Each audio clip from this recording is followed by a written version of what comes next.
adalah kunci untuk kita menaklukkan dunia.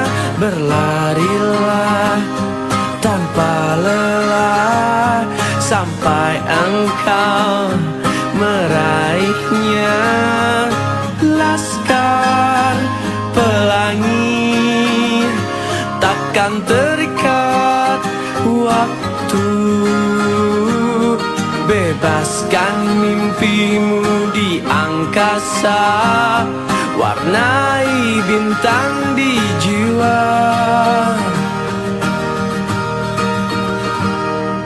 Menarilah dan terus tertawa, walau dunia tak seindah surga. Bersyukurlah pada yang kuasa, cinta kita di dunia selamanya.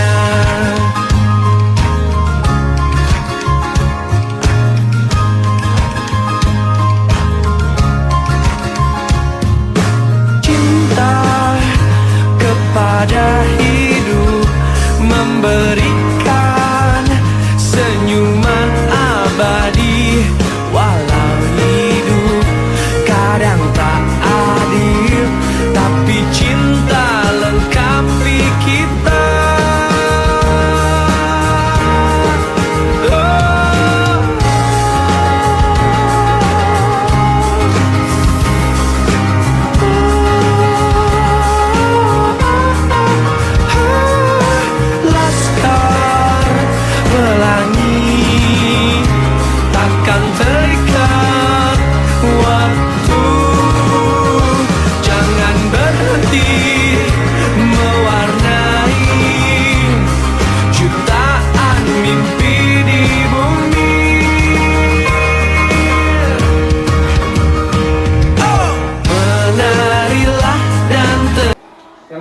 Ibu Kepala Sekolah SMP Negeri 2 Padangtualang, yang saya hormati Bapak Ibu Dewan Guru SMP Negeri 2 Padangtualang.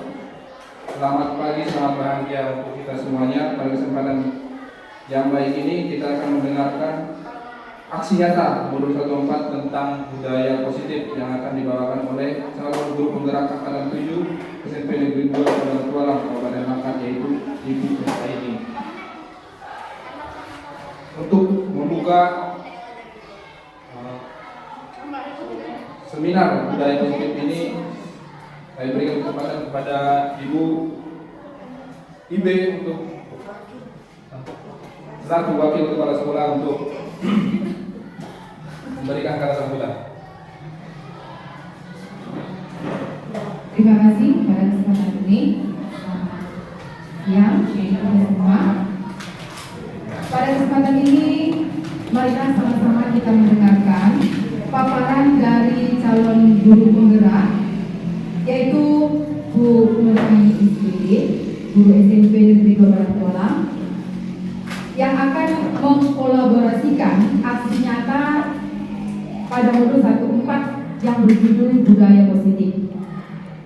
Semoga apa yang dipaparkan oleh Ibu Nur Aini bisa kita pahami dan bermanfaat bagi kita semua, dan bisa kita laksanakan di sekolah kita ini. Juga bagi kita semua yang belum mendaftarkan diri sebagai calon guru penggerak, marilah sama-sama segera mendaftarkan diri menjadi calon guru penggerak. Itulah harapan.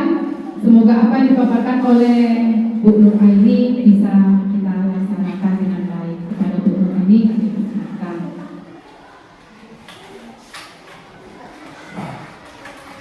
Nampaknya guru sudah tidak sabar untuk mendengarkan pemaparan tentang budaya positif.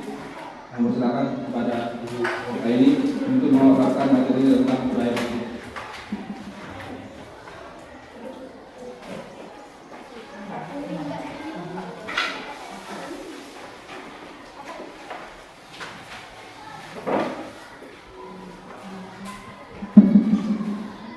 Assalamualaikum warahmatullahi wabarakatuh. Waalaikumsalam. Selamat pagi bagi kita semua. Puji syukur kita panjatkan kehadirat Allah Subhanahu wa taala karena telah memberikan ribuan nikmat di antara nikmat kesehatan kepada kita semua sehingga kita dapat berkumpul di ruangan yang berbahagia ini. Dan selawat berangkai salam kita hadiahkan kepada junjungan Nabi besar kita Muhammad Sallallahu Alaihi Wasallam.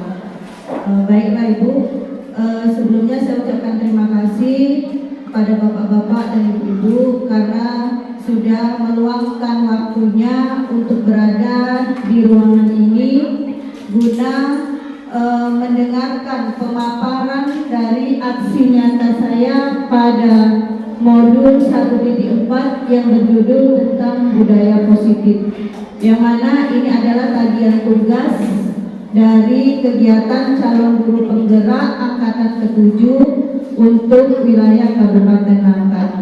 Nah, sebelumnya saya di sini tidak bermaksud untuk menggurui Bapak Ibu, meskipun sama-sama profesi kita sebagai seorang guru, dan saya juga tidak merasa sok pinter karena telah mengumpulkan Bapak Ibu di ruangan ini. Itu tidak ada maksud. Saya hanya ingin berbagi pengalaman, berbagi ilmu dari apa yang sudah saya peroleh selama saya mengikuti kurang lebih 3 bulan kegiatan calon guru penggerak. Nah, di sini saya ingin berbagi, berkolaborasi dengan bapak-bapak ibu sekalian. Nah, untuk materi yang akan saya sampaikan yaitu tentang perubahan paradigma belajar. Nah, apa itu paradigma? Paradigma ini adalah cara pandang seseorang. Nah, cara pandang yang bagaimana? Nah, kita sebagai seorang guru, kita melihat bahwasanya kemajuan di zaman era abad 21 ini itu sangat canggih. Makanya kita harus dapat dengan segera mungkin mensiasatinya, memandang bagaimana mengarahkan pendidikan itu kepada siswa-siswa kita. Next. Nah, di sini pada skema pergeseran paradigma belajar di abad 21, yang pertama memiliki ciri yaitu informasi. Nah, untuk informasi sama-sama kita ketahui Bapak Ibu bahwa di zaman era sekarang itu tidak sulit karena semua orang di mana saja itu bisa mengakses segala pembelajaran ataupun pengetahuannya melalui internet. Jadi anak-anak itu lebih pintar umumnya. Nah, mereka itu bisa saja mencari materi pembelajaran yang akan kita sampaikan. Nah, kita seharusnya di dalam kelas itu kita tinggal diam, kita tinggal mendengarkan apa yang akan ditanyakan oleh siswa. Kenapa? Karena siswa tadi sudah mendapatkan informasinya dari internet. Nah, yang kedua yaitu ada komputasi. Komputasi ini apa? Komputasi adalah kecepatannya itu lebih cepat dari kecepatan mesin, seperti di era 4.0 di zaman sekarang. Nah, kemudian otomasi yaitu menjangka segala pekerjaan rutin. Selanjutnya ada komunikasi. Nah, komunikasi juga mudah sekarang kita dapatkan ya Bu, di mana saja, kapan saja, waktunya bisa kita berkomunikasi meskipun jarak itu sudah tidak jadi penghalang. Nah, selanjutnya yaitu tentang disiplin positif. Nah, menurut Ki Dewantara menyatakan bahwa untuk mencapai kemerdekaan atau dalam konteks pendidikan kita yang saat ini, maka untuk menciptakan murid yang merdeka itu memiliki syarat utama yaitu harus memiliki disiplin yang kuat. Kita yakin, kita ketahui bahwasanya dimanapun pendidikan itu pasti mempunyai peraturan atau disiplin. Nah, bagaimana cara kita untuk melaksanakan disiplin ini pada siswa kita? Nah, disiplin ini dapat kita miliki yaitu dengan menggerakkan motivasi secara internal, itu dalam. Jadi harus kita yang bergerak, kita yang tergerak dari dalam. Nah, kalau selama ini mungkin kita masih ada perasaan untuk apa datang cepat, itu cuma mau untuk cari muka, cari penilaian dengan pimpinan. Nah, itu tidak ya Pak, ataupun jam piket. Pada saat kita piket kita tidak mau melaksanakan. Kenapa? Itu karena tidak ada nominalnya sehingga kita malas. Nah ini juga saya merasakannya, saya mengalaminya. Nah sebenarnya itu adalah hal yang salah. Jadi untuk menggerakkan pendidikan yang baik itu kita harus mulai dari dalam internal. Nah kita tidak boleh melakukannya itu dengan cara eksternal. Kalau kita membutuhkan dengan cara eksternal berarti kita membutuhkan bantuan orang lain. Next one. Nah, di sini ada pakar pendidikan mengartikan bahwasanya disiplin sebagai bentuk dari kontrol diri, yaitu belajar untuk kontrol diri agar dapat mencapai suatu tujuan yang mulia. Nah, kemudian ada motivasi perilaku, yaitu perilaku pada manusia. Menurut Dan Dawson, nah beliau menyatakan 3 motivasi terhadap perilaku manusia, diantaranya yaitu 1 untuk menghindari ketidaknyamanan atau hukuman. Nah jadi kalau bisa kita dalam memotivasi perilaku itu, kebiasaan kita pada siswa itu kan jika berbuat salah kita langsung memberikan hukuman. Seharusnya itu tidak ada. Jadi kita motivasi dulu siswa tadi. Nah yang kedua untuk mendapatkan imbalan atau penghargaan dari orang lain yang tadi ya Bu. Jadi kita melaksanakan tugas itu harus benar-benar dari dalam internal, tidak mengharapkan imbalan ataupun penghargaan yang lainnya. Selanjutnya yang ketiga yaitu untuk menjadi orang yang merdeka, orang yang mereka inginkan dan menghargai diri sendiri dengan nilai-nilai yang mereka percaya. Jadi di sini untuk memotivasi ini kita akan bertanya menjadi orang seperti apa nantinya siswa tadi.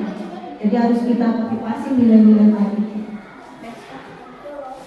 Nah, di sini ada 5 kebutuhan dasar manusia. Apa kebutuhannya? Bapak Ibu bisa dilihat di modul. Nah, yang pertama kebutuhan dasarnya itu adalah kebutuhan survival atau kebutuhan bertahan hidup. Nah, di sini sifat dari kebutuhan survival ini yaitu sifat dari fisiologinya. Nah, untuk bertahan hidup misalnya yang utama pasti kalau fisiologi kesehatan ya Bapak Ibu yang kita utamakan. Kemudian dari tempat tinggal, selanjutnya dari segi makanan ataupun kebutuhan biologis yang lain. Yang kedua yaitu ada kebutuhan untuk disayangi dan diterima. Jadi siswa umumnya itu pastinya mengharapkan kasih sayang, perhatian dari kita. Nah, kenapa siswa kita ini seringkali membuat masalah? Itu mungkin karena dia dalam arti cari perhatian ke kita. Nah, mereka butuh perhatian kita karena apa? Mungkin di dalam lingkungan rumahnya itu kedua orang tuanya tidak harmonis, sering ribut sehingga mereka sering membuat masalah. Yang ketiga yaitu penguasaan atau kebutuhan pengakuan atas kemampuan. Yang keempat yaitu kebebasan. Kebebasan ini memiliki kebutuhan akan kemandirian, otonomi, kemudian memiliki pilihan dan mampu mengendalikan arah hidup seseorang. Dan yang kelima adalah kebutuhan kesenangan. Jadi siswa kita umumnya masih menuju taraf remaja, yaitu masih taraf bermain. Mereka tidak tahu dampaknya. Mereka taunya senang-senang, bermain, iseng. Nah, tapi kalau tidak kita pantau, tidak kita motivasi, bisa nanti menyebabkan sesuatu hal yang tidak baik. Nah, di sini Bapak Ibu ada posisi kontrol menurut restitusi, yaitu posisi kontrol restitusi. Yang pertama, sosok pendidik itu bisa menjadi seorang penghukum. Nah, apa di sini seorang penghukum? Jadi seorang penghukum ini bisa jadi memberikan hukuman fisik maupun verbal. Nah, kalau selama ini mungkin kita pernah ya Bapak Ibu, ketika siswa tadi tidak melaksanakan tugas umpamanya, Nah, kita berikan hukuman. Seperti apa misalnya Bapak Ibu? Kita cubit, ya kan Pak, push up. Nah, itu adalah memberikan hukuman fisik. Nah, pada kenyataannya orang-orang yang menjalankan posisi penghukum ini senantiasa mengatakan bahwasannya sekolah memerlukan sistem atau alat yang lebih menekan murid-murid lagi. Nah, di sini komposisi guru sebagai penghukum bisa kita lihat, yaitu satu, patuhi aturan saya, awas. Jadi kita seringkali mengancam murid, awas kalau tugasnya tidak siap, awas kalau kamu bermain-main di dalam kelas. Nah, kita mengancam seolah-olah. Nah, selanjutnya selalu pastikan yang terakhir yaitu sampai tugasnya itu selesai. Nah, oke, untuk testimoni bisa kita lihat di depan.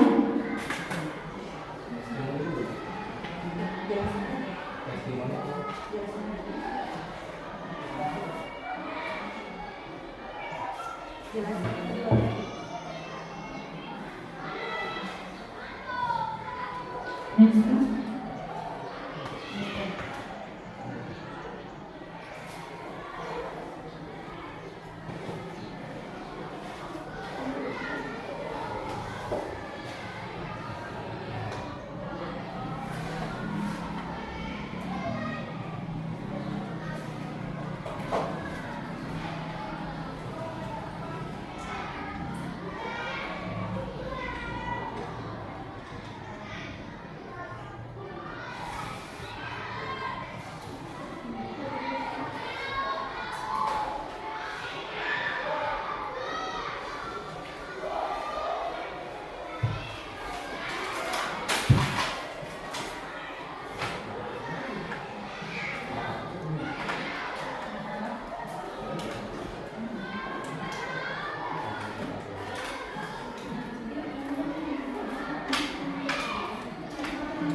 Hah?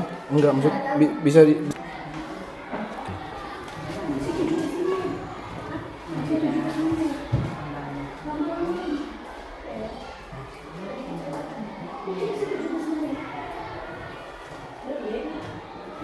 Mari sama-sama kita lihat testimoni Bapak Ibu, yaitu di mana posisi kontrol seorang guru sebagai sosok seorang guru.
tadi testimoni dari seorang guru menanggapi perilaku siswa.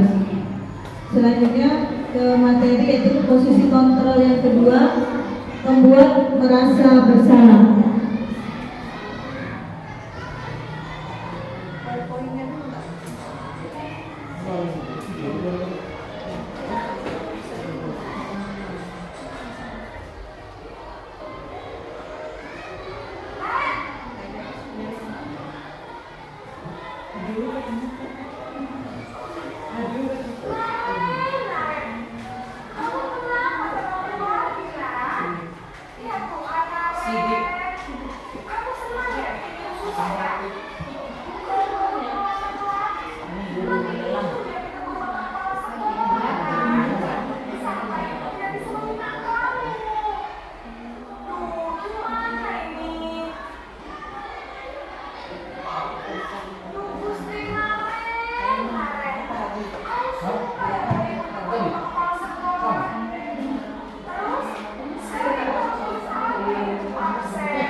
Selanjutnya, posisi kontrol pembuat merasa bersalah. Jadi pada posisi ini biasanya guru selalu bersuara lembut, membuat merasa bersalah, menggunakan keningan yang membuat orang lain merasa tidak nyaman atau bersalah, atau rendah diri. Kata-kata yang keluar dengan lembut sekali. Nah, sosok ini kita lihat pada testimoni berikut.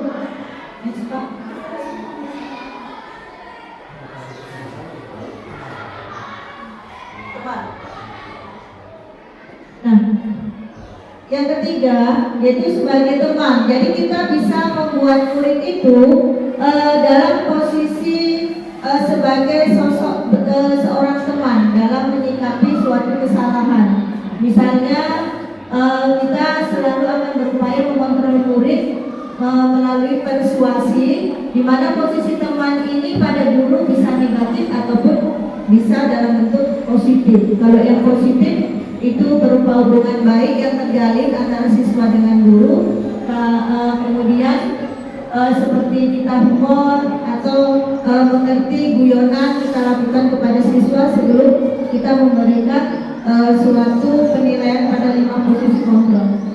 Selanjutnya yang keempat,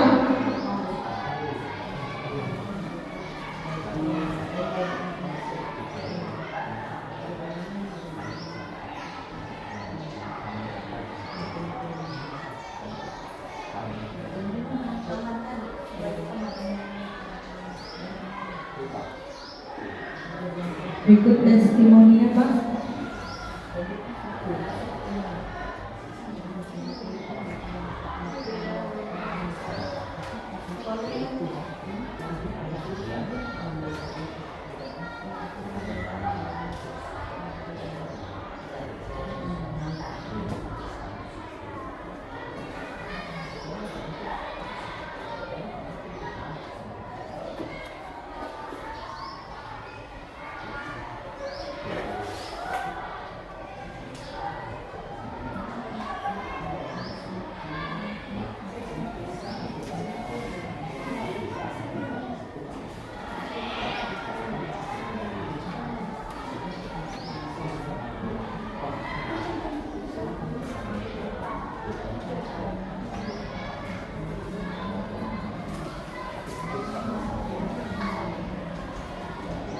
Sebagai teman.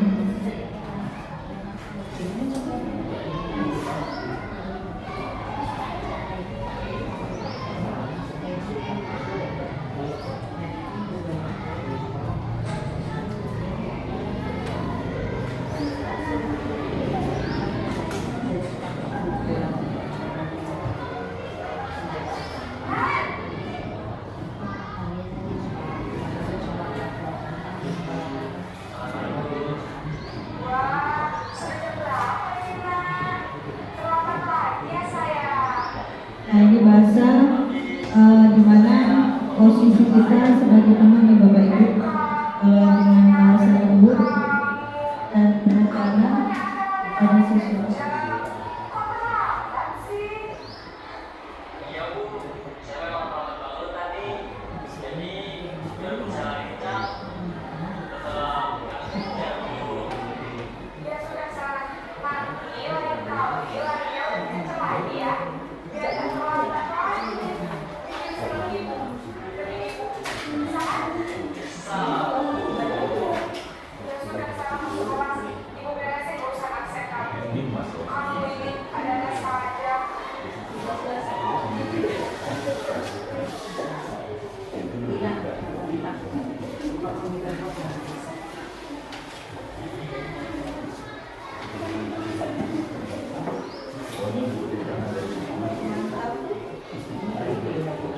Yang keempat yaitu posisi pemantau. Di sini kita bisa mengawasi siswa. Umpamanya pada saat siswa itu membuat masalah, bagaimana cara kita mengarahkan siswa tadi untuk bertanggung jawab.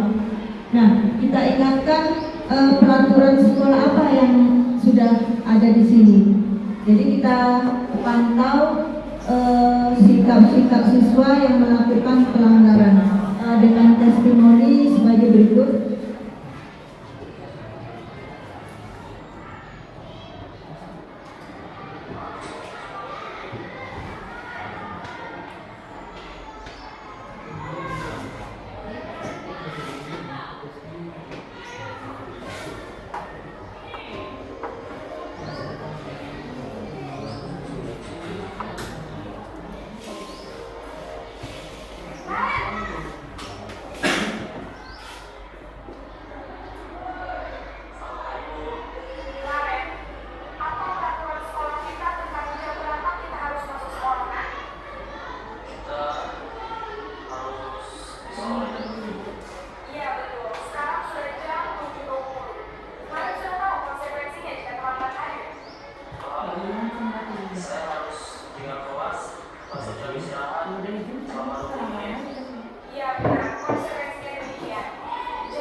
Yang kelima yaitu posisi kontrol sebagai seorang manajer.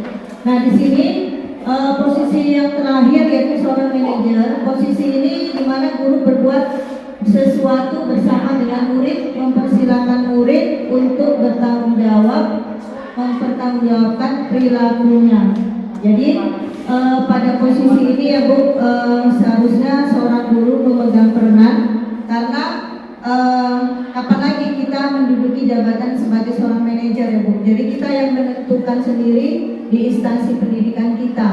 Kita yang memberikan suatu pengarahan pada siswa, kita yang memberikan motivasinya, kita yang mengarahkan siswa tadi untuk menanggungjawabin apa yang dia perbuat. Nah untuk testimoni bisa kita lihat.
Nah, jadi harus seperti itu Bu, kita menghadapi siswa kita.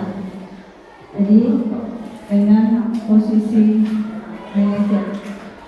Nah, selanjutnya yaitu keyakinan kelas. Jadi kita di sini dalam keyakinan kelas itu yang kita lihat adalah nilai-nilai keselamatan atau kesehatan yang disebut sebagai suatu keyakinan. Nilai-nilai itu berupa nilai kebajikan universal yang telah disepakati secara tersirat dan tersurat, lepas dari latar belakang suku, negara, bahasa maupun agama. Jadi keyakinan kelas ini bisa kita buat di kelas kita masing-masing, terutama wali kelas. Kita menawarkan pada siswa apa-apa saja yang perlu kita sepakati dalam kelas kita masing-masing. Nah, dalam keyakinan kelas ini bahasa yang kita gunakan itu tidak boleh berupa kata larangan. Jadi kita mengajak, umpamanya jika di kelas kita itu terlalu banyak sampah, kita arahkan dengan bahasa buanglah sampah pada tempatnya. Kemudian seperti penggunaan handphone itu bisa kita sesuaikan dengan pelajaran.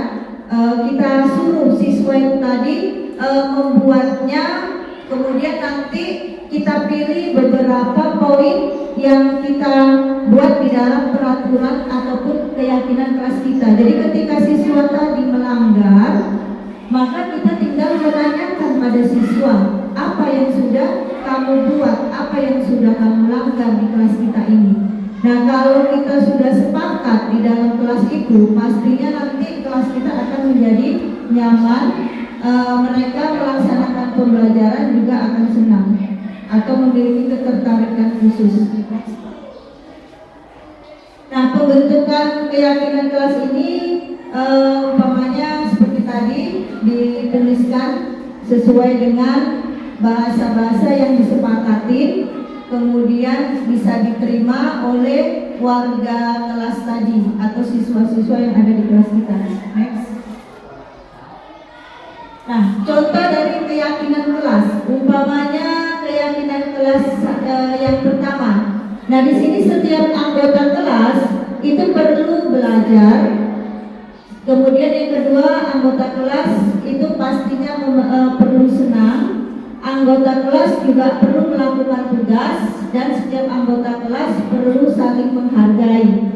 Setiap anggota kelas merasa aman. Jadi bahasa ini bisa kita buat di dalam keyakinan kelas kita masing-masing, mana yang disepakati. Kemudian kalau untuk selanjutnya seperti keyakinan di kelas 7 itu tentang hormat.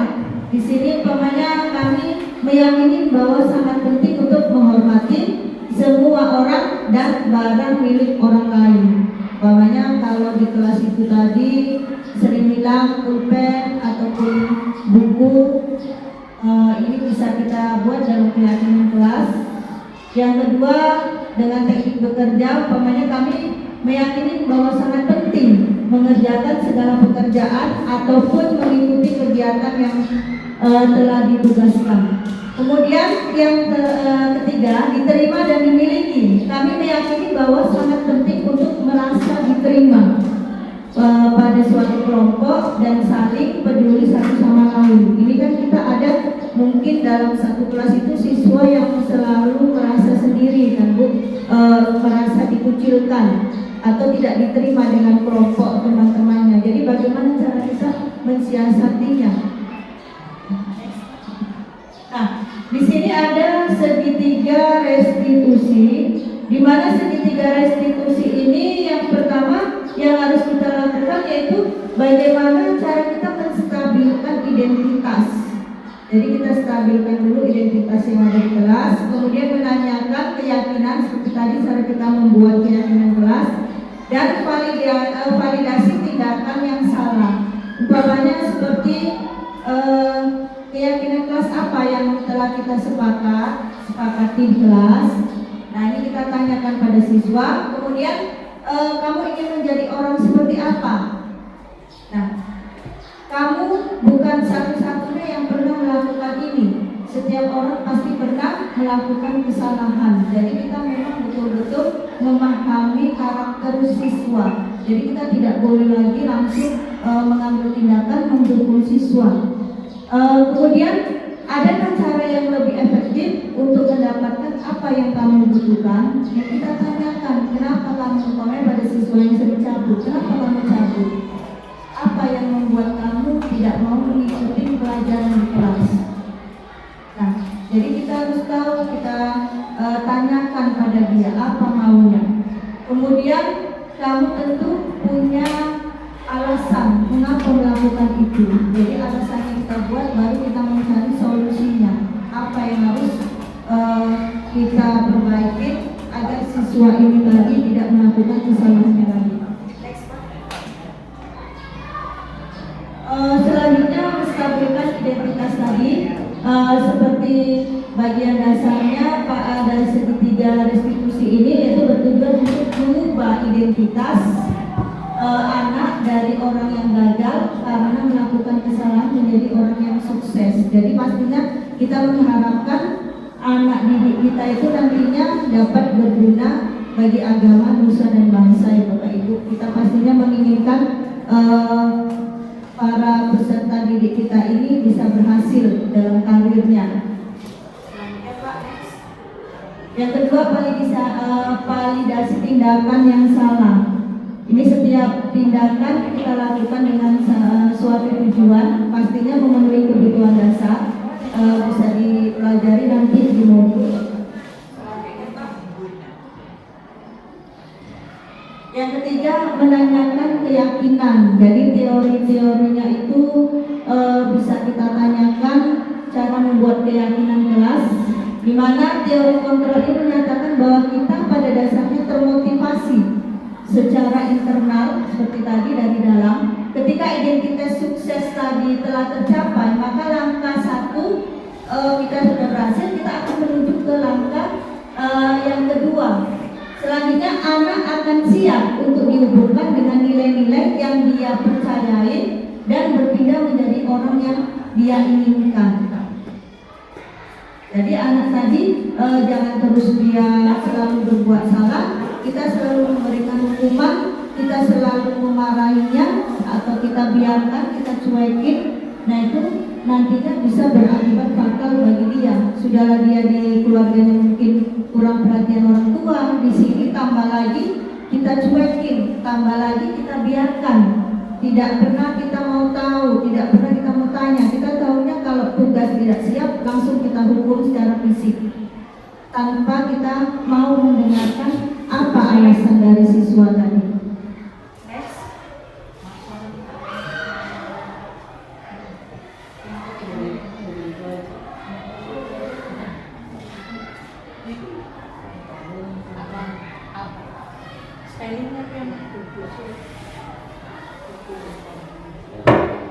Berikut testimoni keyakinan kelas yang sudah saya buat.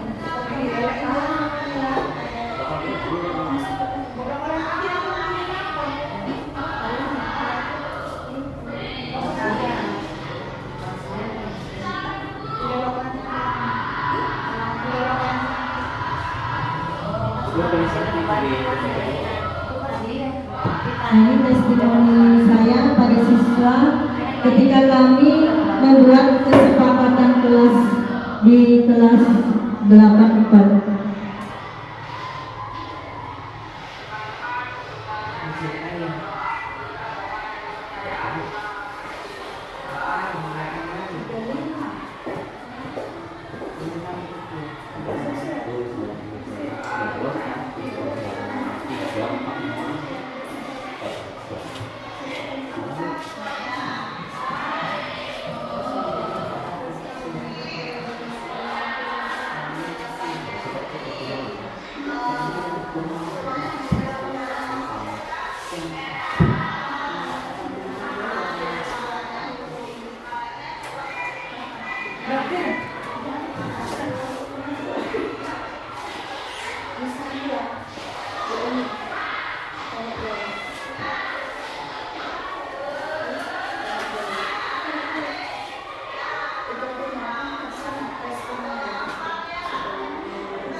Jalannya enggak sama kan? Jalannya cantik aja.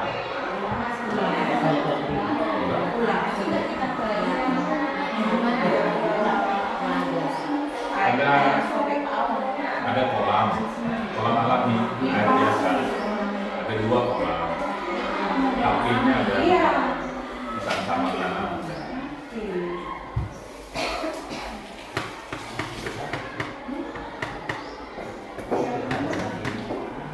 Mau minat juga Minat, iya ada apa nih Mas? banyak. Ini.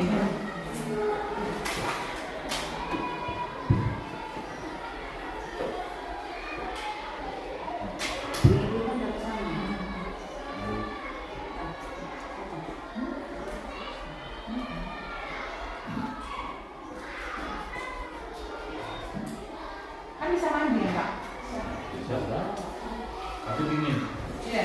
Udaranya dingin.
Gak ada yang bayar karena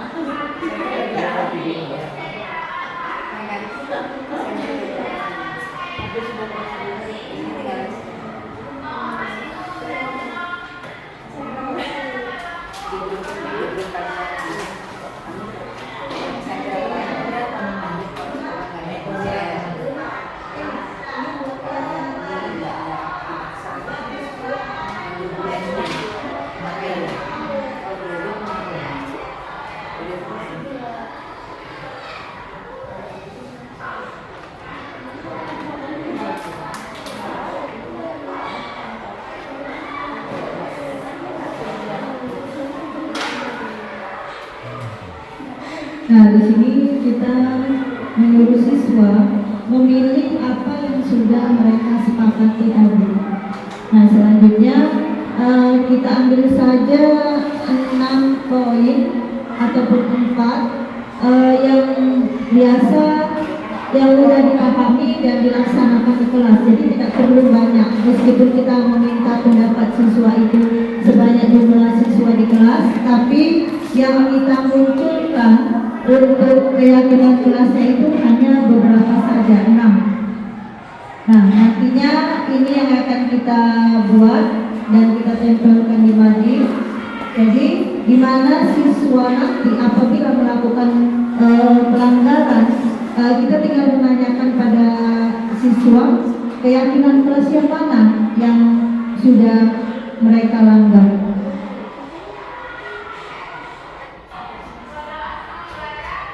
Nah, ini siswa membacakan hasil dari keyakinan kelas yang sudah disepakati.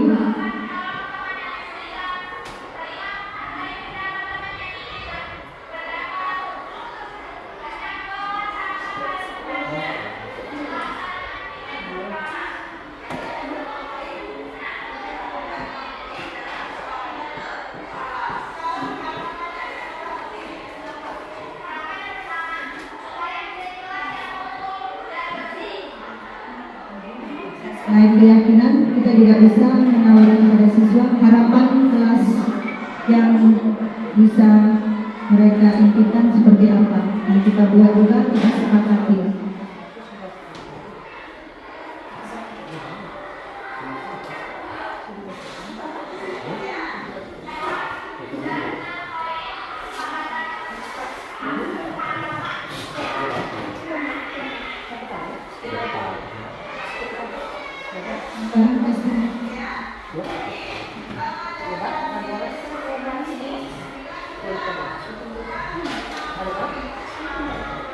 Nah, kebetulan kelas 84 ada 6 poin untuk keyakinan kelas yang sudah kami sepakati, dan juga 6 poin harapan kelas impian yang siswa 84 inginkan.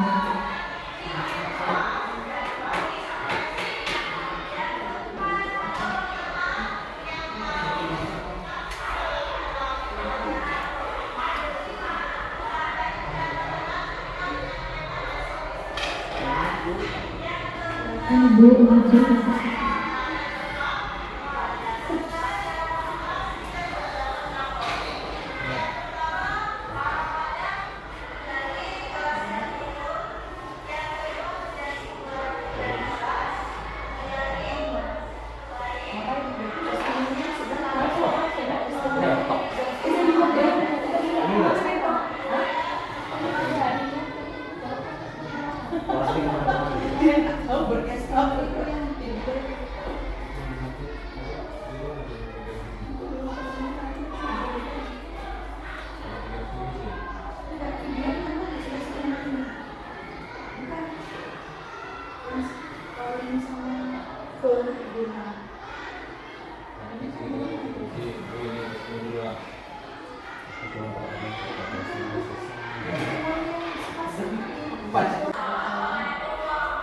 Ini hasil testimoni siswa setelah saya buat kesepakatan kelas.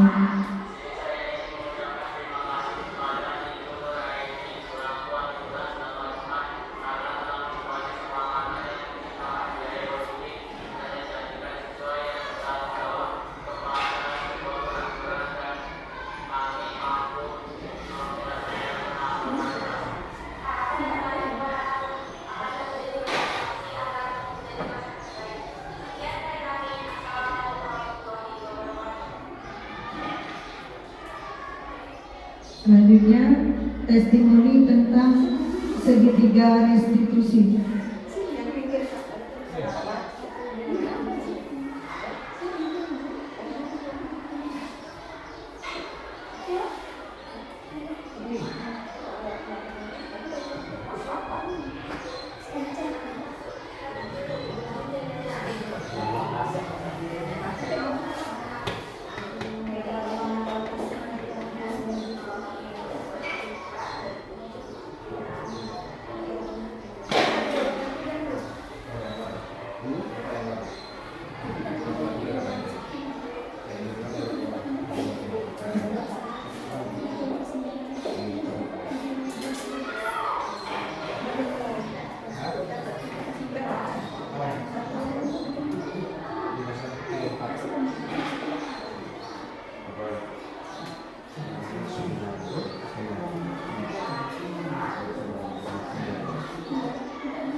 Nah, ini praktek segitiga restitusi, di mana ketika siswa membuat masalah di kelas, maka kita panggil di dalam ruangan kita.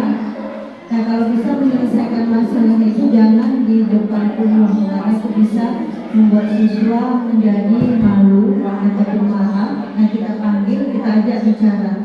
Nah, kemudian nantinya kita arahkan pada keyakinan kelas yang sudah siswa tersebut langgar.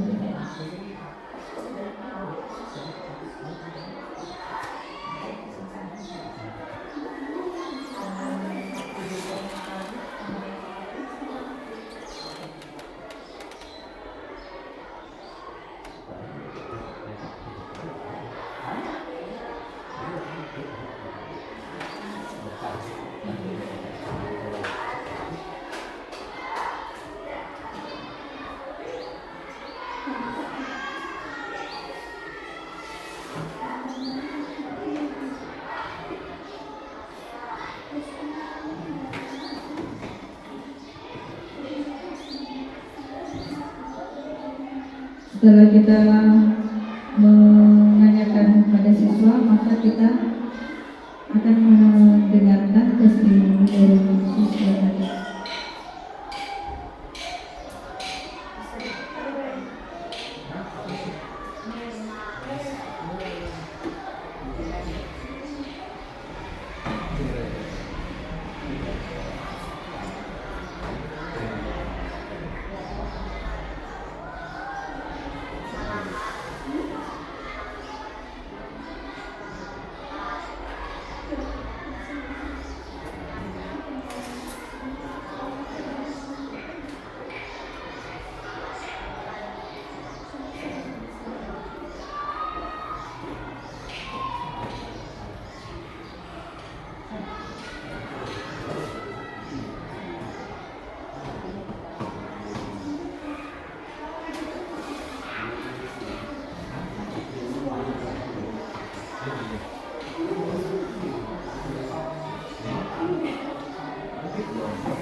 Nah, itu tadi hasil dari aksi nyata saya pada modul 1.4 tentang budaya positif. Nah, saya akhiri pertemuan hari ini. Sekian dan terima kasih. Wabillahi taufiq wal hidayah. Assalamualaikum warahmatullahi wabarakatuh.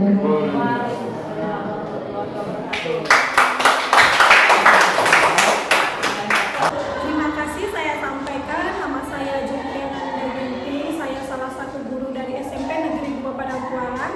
Testimoni yang kami dapatkan di saat Ibu Nuraini menyampaikan pembelajaran pada aksi satunya, di mana Bu Nuraini ini merupakan guru SMP Negeri 2 Padang Kualang yang sedang mengikuti CGP Angkatan 7 pada tahun 2022. Di mana pada aksi nyata satu yang dilakukan Ibu Nuraini mengangkat materi budaya positif.